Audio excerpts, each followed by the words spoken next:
Hey guys, welcome to the latest version of the camping kit of the Northern Ranger. I'm going to be showing you the original features as well as some of the newer ones, which are creating a mapping marker on your map every time you set up camp, being able to enter your tent, so you can actually enter it and set up how your tent should look on the inside, and finally the ability to set up traps. That's right, I implemented an entire robust trapping system, which will be discussed in the next video in this series. Alright, so let's get started.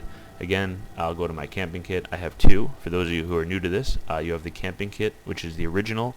It's the ability to create your own campsite.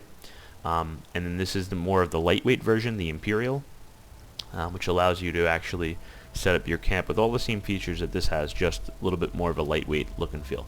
We're going to go ahead and click camping kit, and it'll be deployed right here. One of the newer features is you could raise or lower it, so I'm going to lower my kit a little bit. And when I'm ready, I could hit setup camp.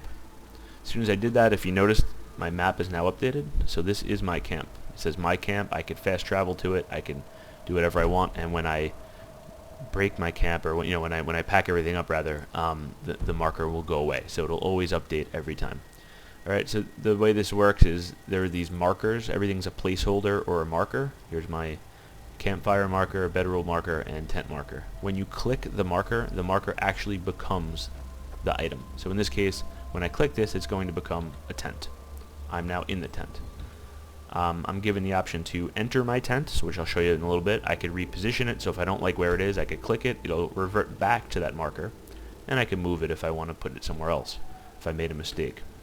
It starts on this angle by default, but you can rotate, as you can see, either 15 degrees to fine-tune it, or 60 to really move it around.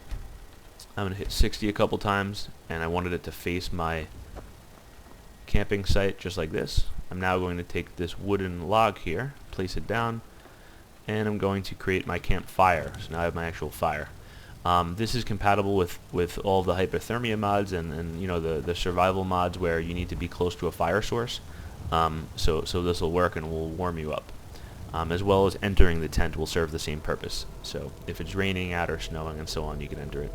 A couple of you have asked me why it rains and falls through the model, so I'm sure most of you are clever enough to know that's Bethesda. Obviously, if I knew of a way to make it stop raining on the inside like how other games do, I would have taken care of it, but it's nothing I could deal with, so I'm sorry. So the best I could give you guys is that you could enter your tent, and obviously you won't see any rain.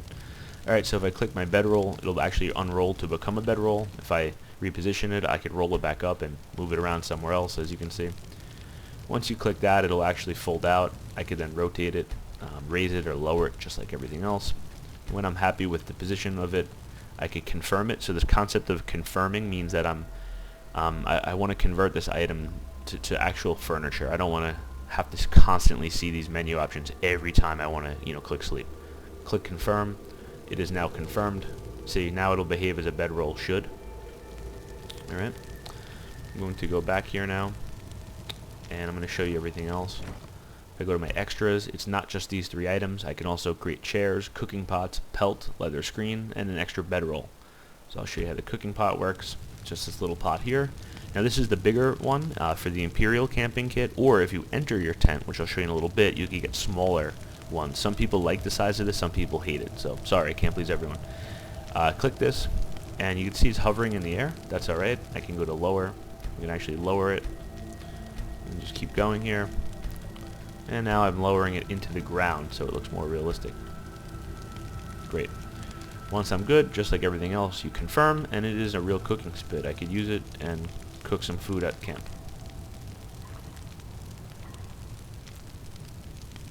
Alright. In addition, you have chairs, little compact chairs marked by drums. Just like everything else in the mod, it's a series of markers, and then you activate them. I picked the drum because it was flat and felt it was the best to position the chairs without it, falling down a hill or something like that. So I could just lower this chair however I want.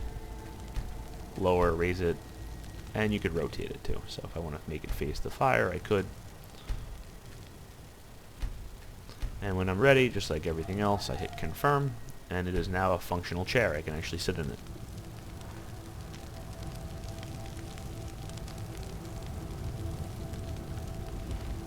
Okay.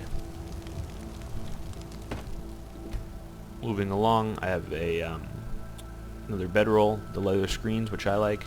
You get up to 4 of them in this mod. I may actually give you guys more in a quick update.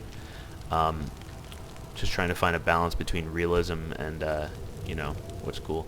And then the Imperial version has a couple less, but you get the idea. It's a screen, it blocks out the fire, people can't see you, that kind of thing. And then there is a pelt or a rug. That's just for aesthetics. It's actually, you can unroll this big pelt into your tent. So if I click it, it becomes a pelt. I could raise it slightly, lift it up, and then I can confirm it, and it'll